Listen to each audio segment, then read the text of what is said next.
Yes, class. Am I audible to all of you? So I think this Yes, ma'am. sufficient time was there to solve this question. I didn't receive any of the answers, class.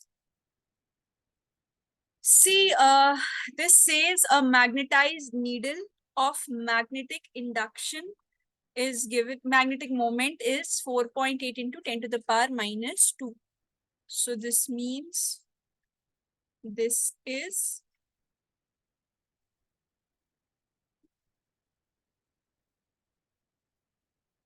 4.8 into 10 to the power minus 2.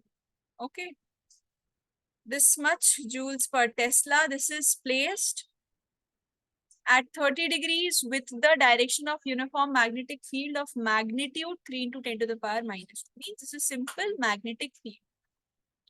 That is 3 into 10 to the power minus 2 Tesla. Theta is given as 30 degrees. Yeah. So you have to find out torque. So torque we have studied, it is what? MB sin theta or cos theta? Sin theta. Sin theta. Okay. Minus also you're getting 10 to the power minus 4. Values root 3 also. Torque is m cross v, no? So MB sin theta. So it's So only MB half. How sin you're theta. getting 3? Yeah, I I think cos Yeah, theta. ma'am. I took cos That, theta. that's why root 3 is coming. 4.8 into 10 to the power minus 2 into 3 into 10 to the power minus 2 by half. So this is 2.4. 3, 7.2. Yes, 7.2 into 10 to the power minus 4 Newton meter. That's it. This is the answer. Okay, this is the answer which is sufficient.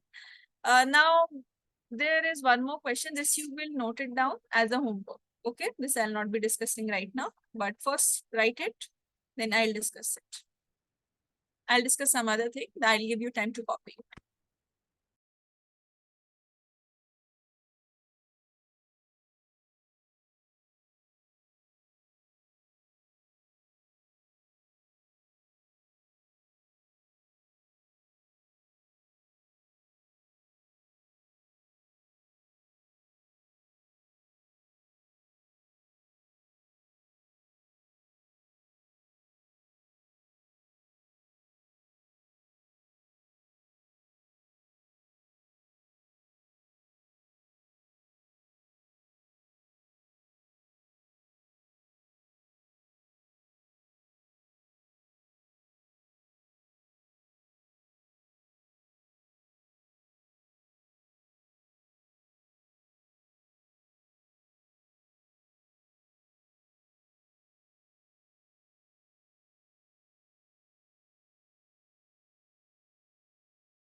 Use Gauss law to prove that the electric field inside uniformly charged spherical shell is zero. Can you explain this? I got this question in test. See, the calculation part basically, Aya, that time I also told you. See, because the net charge inside a conductor remains zero. And when we talk about uniformly charged spherical shell, all the charges, in order to attain equilibrium, they come on the surface. And to minimize the repulsion among themselves, all the charges are distributed on the spherical shell. So as a result, there is no charge present inside. So when you put Q enclosed as zero, then apply Gauss theorem, you will get the electric field as zero.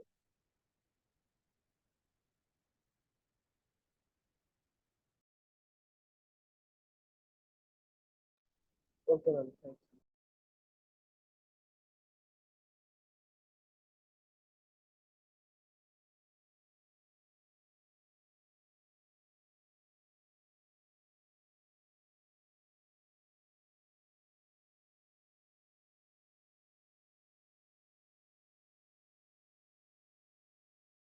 you. Just text me done once you all write this question.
Okay, let's discuss this. Certain terms are there which are used to describe the magnetism.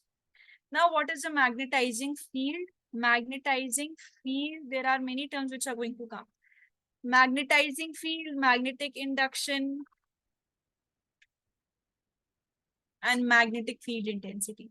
These three terms are very confusing. So, magnetizing field is comparatively easier to understand. It's like, see, if you have a rod is present, and on this rod, I have taken a solenoid, means I have wrapped it with a wire. Now current is flowing through this.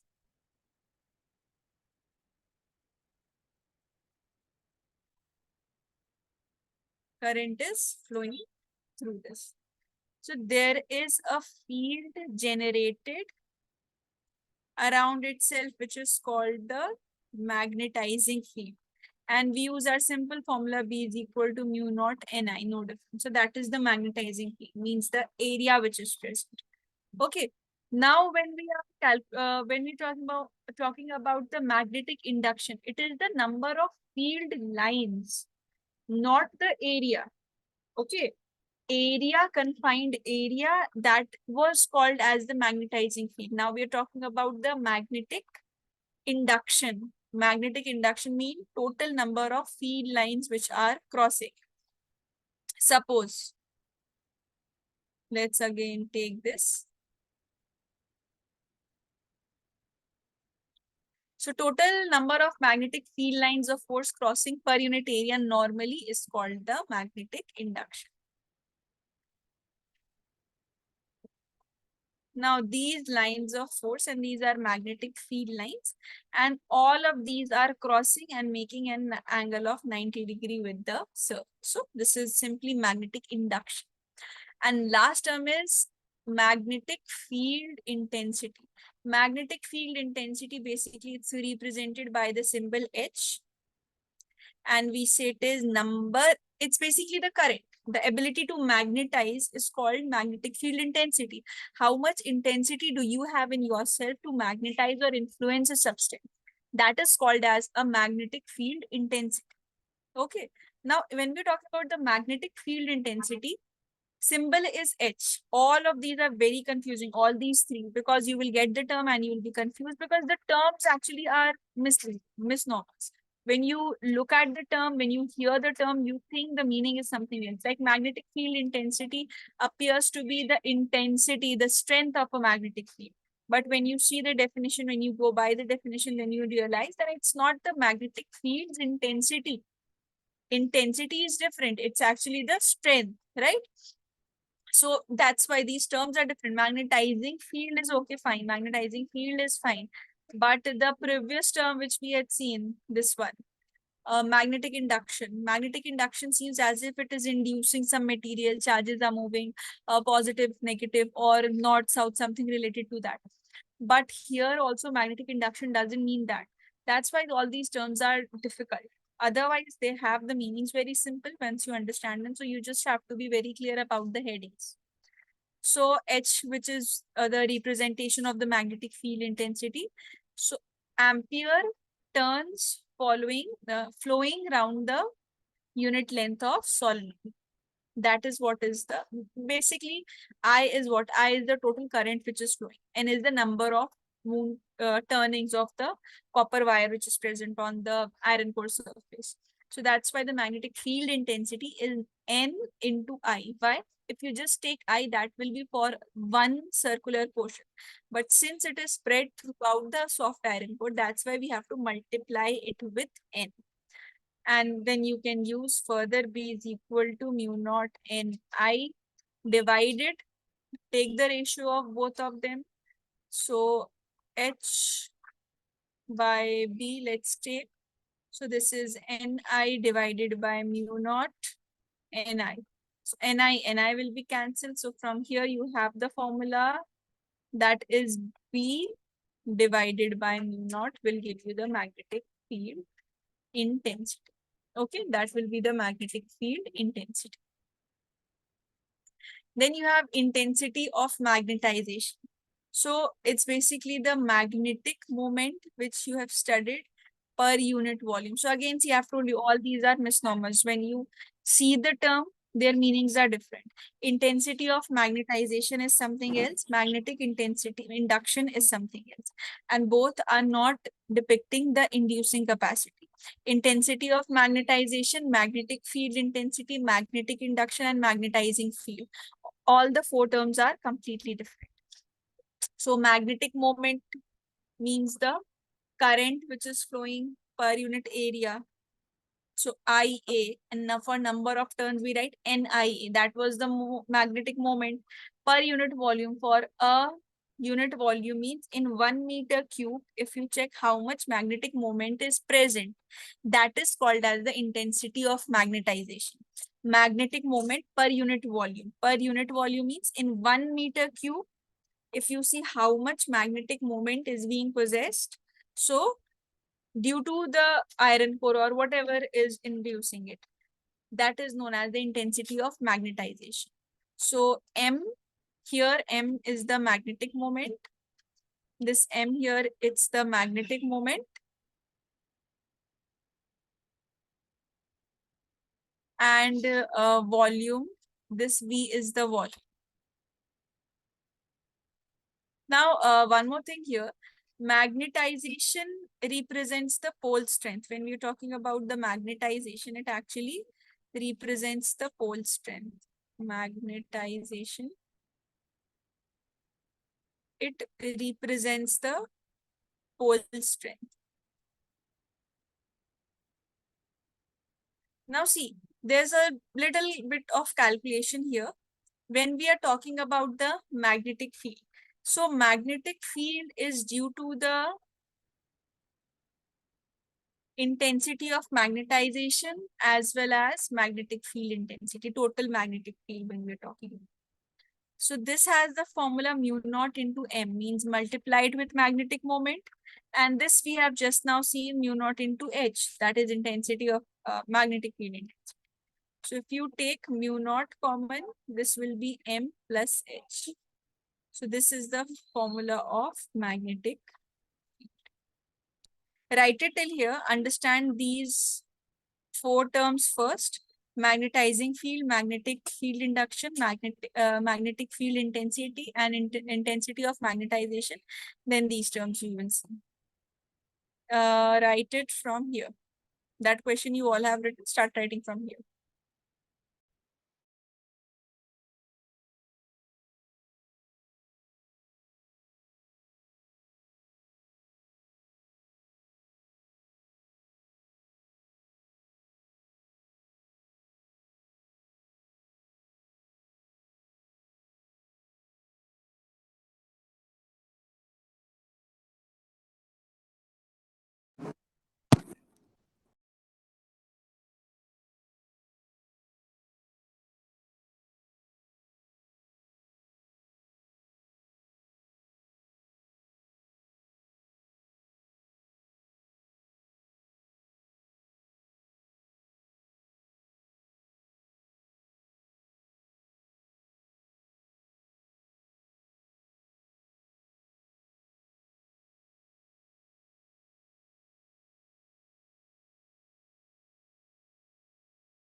Okay, now the next is magnetic permeability, and then you have relative permeability.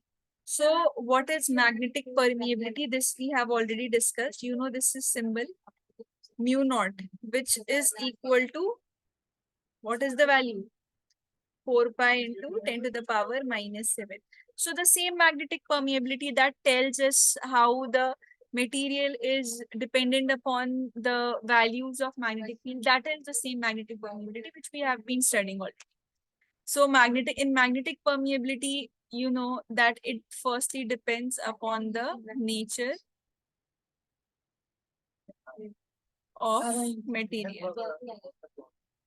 Okay, nature of the material, whatever is the material. So usually it is used as a constant in conjunction with mu naught by in conjunction with 4 pi. So overall we write it as 10 to the power minus 7, but it has this value. And you know what is relative permeability? Relative permeability is for a medium. Mu naught is particularly for air, nature of the material, but this is for air. This value is valid for air. If we are talking about relative permeability mu R, that is mu means the permeability in a medium divided by mu naught, that is permeability in air. So mu by mu naught. So this is permeability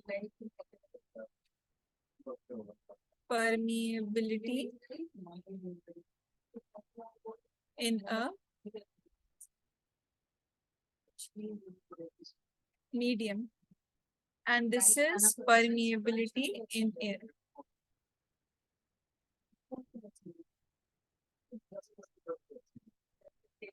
Which you already know mu naught is equal to 4 pi into 10 to the power minus 7. So this is also permeability in a medium is called absolute permeability.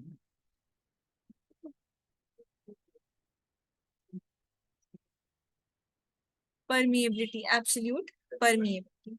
Okay. One, this magnetic susceptibility, and these two we'll discuss it together. First, write down this.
Okay, done.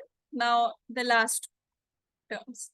Magnetic susceptibility. Now magnetic susceptibility is basically the ratio of intensity of magnetization. Okay, that's why I'm saying lots of confusing terms are there. So this is the most difficult term, magnetic susceptibility. Term is very easy, but when you see the actual ratio, so it is represented through the symbol. This is called chi.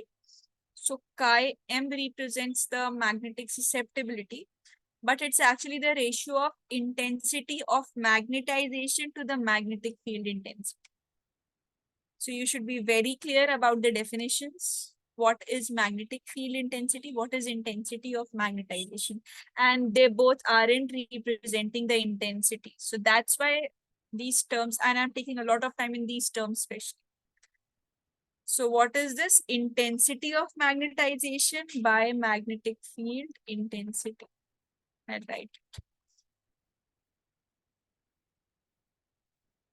This is intensity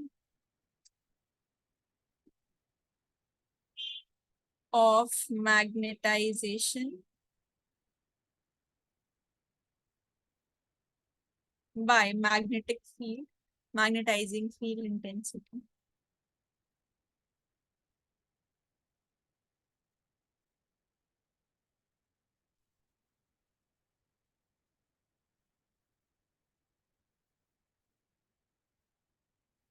By magnetizing field intensity. So its unit is also important. Sometimes it is asked. So for chi m, you should know the SI unit. It is, see, this is ampere per meter square. This intensity of magnetization, and this is also magnetic field intensity, also ampere per meter square. So no unit. That's why I was saying its unit is important. Why? Because questions come, write the unit, and many students tend to write Tesla. So the unit is not Tesla or amperes. Amperes and Tesla is the common unit seen. That's why this question comes to write the unit, and it has no unit. Okay, there is no unit present. Okay, there is one relationship between mu naught permeability and magnetic susceptibility. Yeah, this is important. Out of all these terms, this one is the most important. So basically, one formula we have seen mu naught m plus h. Now B is what? This B is mu h for any medium. Let's put it here. So mu h is equal to mu naught h plus m or m plus h. Multiplied individually, or before multiplying it individually, let's divide it by h.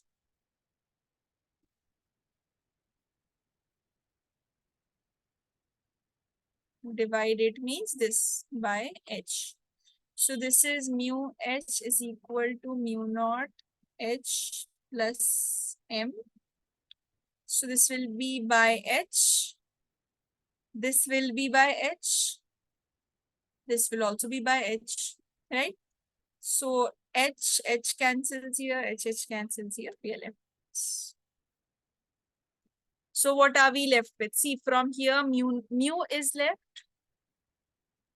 This is mu naught 1 plus m by h. Class, what is m by h? Intensity of magnetization by magnetic field intensity is exactly what we've started the discussion with. That is your magnetic susceptibility, right? So we have the relation. Mu is equal to mu naught 1 plus chi. Numericals are rarely asked. This derivation. Okay. Write it, then we'll discuss these magnetic materials, which I have told you, which you have to learn it by yourself, but we'll be discussing it. I'll tell you, I'll share that table also. Wait, let me find that table first. You write it. I hope everybody is on WhatsApp.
Yes, I've shared a table. I think you all will be receiving it soon.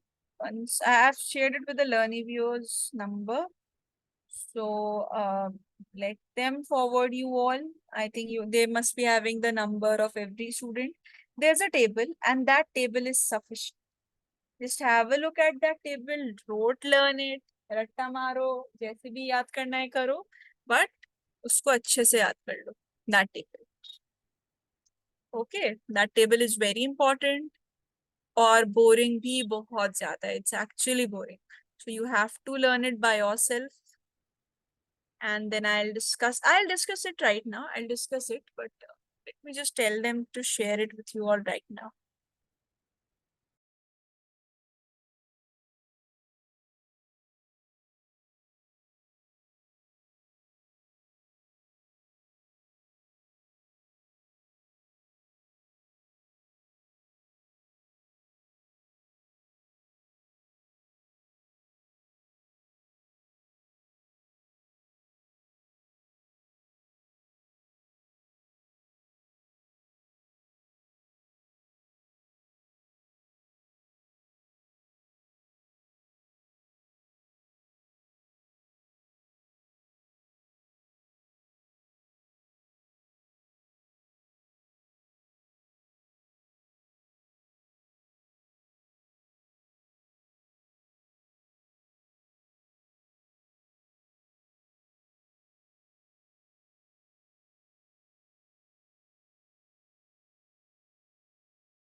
Okay, let us discuss the materials. You will be soon receiving that table on WhatsApp. So that table is very easy. I think by now or right now only you all will be receiving it. So in that table, everything is written from NCERT only. And that only you have to write it in your exam. So it's in a concise manner, so it's better. But if you want to make your own notes from the book, you are always allowed to do that. It's not that you have to study from this only. It's just that it is concise. It is written in one column, one page only you have to learn. That's why I wanted you to share this table with you all. Otherwise, if you have something in your mind, you have a better noting option with you, or you have good notes with you, so you can. All right. Let me discuss this with you first. Yeah, classification of magnetic materials. So basically, let's talk about diamagnetic materials first. So diamagnetic materials have feeble magnetization, means a very weak magnetization, and the magnetic field runs in opposite direction to the magnetic field. They are weakly repelled by magnets, means they are feebly repelled by magnets, means they are weakly repelled by magnets. Then they tend to move from higher magnetic field to lower magnetic field. So from higher value of magnetic field to a lower value of magnetic fields, means from stronger parts of magnetic fields to the weaker parts of magnetic. Out of all these examples, just remember two, three examples. They are sufficient. Copper, lead, silver, gold. These are sufficient. Then you have paramagnetic substances. They have feeble magnetization, same thing. But what's the difference from diamagnetic? They run in the same direction to magnetic field. Diamagnetic were weakly repelled. Here they are weakly attracted by the magnets. That's the difference.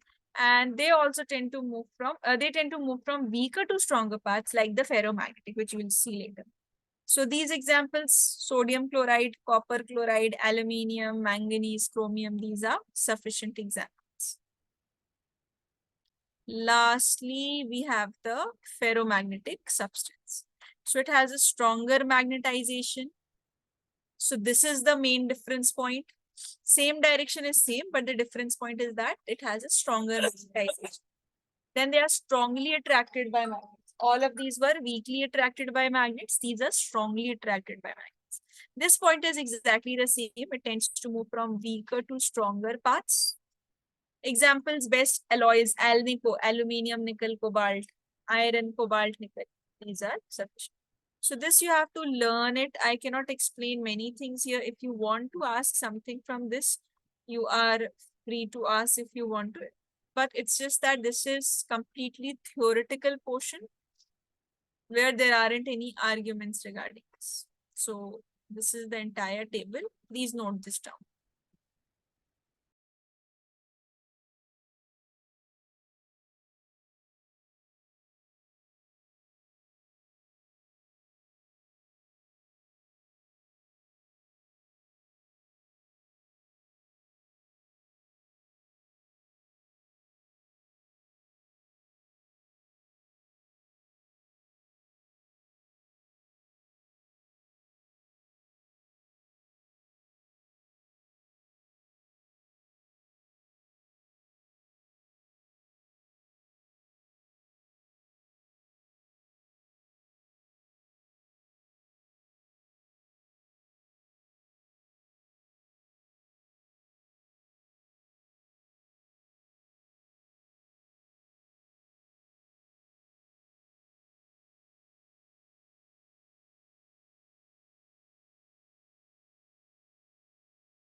Class, one thing I wanted to ask, see, this magnetism is towards the end only. Just one topic, earth magnetism is left. For that I need one more class. So if you all have any free time that we can have an extra class so that we can start with EMI, because now August is ending and we just have one more class in the month of August, I suppose. Yeah. So let's have an extra class where we can complete this. Tomorrow, are you people available from 7 p.m. IST to 8 p.m. IST? Or any time tomorrow after from 7 p.m. IST? Any slot which is vacant, you do not have any class. Ma'am, I'm available from 7 p.m. Just text in the chat column. You're available, you all are available 7 p.m. onwards. Because I think from 8 o'clock you will be having the class. Okay, you have two classes, Taha, from 6:30 to 10. It's completely blocked tomorrow. Okay, then. Okay. Tomorrow you all are not available. Thursday we will be having the class then. Okay, Thursday I'll complete it. What about Friday then? I think Friday is the only class left. Yeah. So Friday.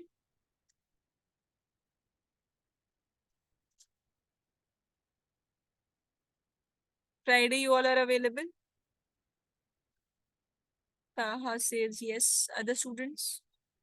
Friday is fine. Okay. So timings class, tell me the timings.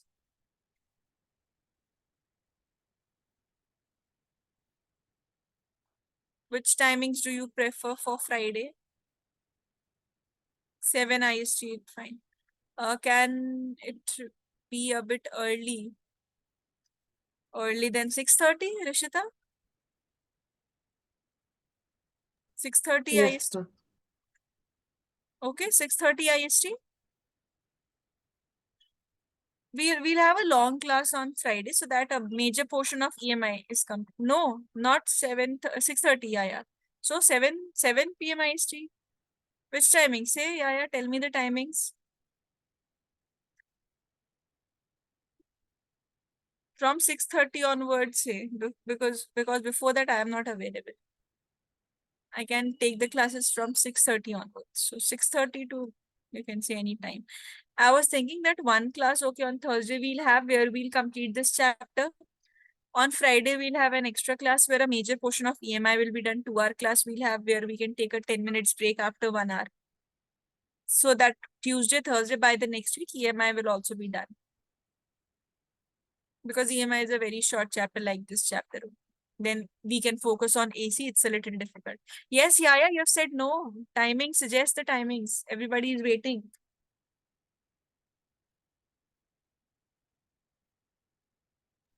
Ma'am, how long will be the Friday class? 2 hours. So that we can complete a major portion of EMI. But I'll give you 10 minutes break in between after 1 hour so that you don't get saturated.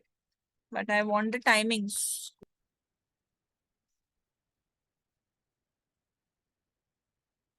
Yaya said no, he's not answering. Ma'am, 11:30 IST I can do, ma'am. What, Yaya? 11:30 IST. 11:30 IST. So Yes, ma'am. 11:30 to 12:30 to 1:30.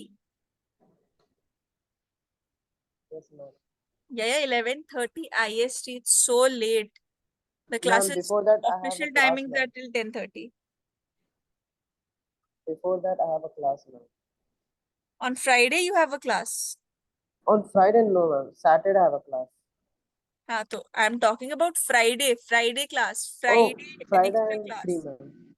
Friday I'm free, ma'am. Friday you must be free, na? So okay then 6:30 Rishita wanted a class earlier also. Or I'll try to have the class from 6 if it's possible, Rishita. Okay.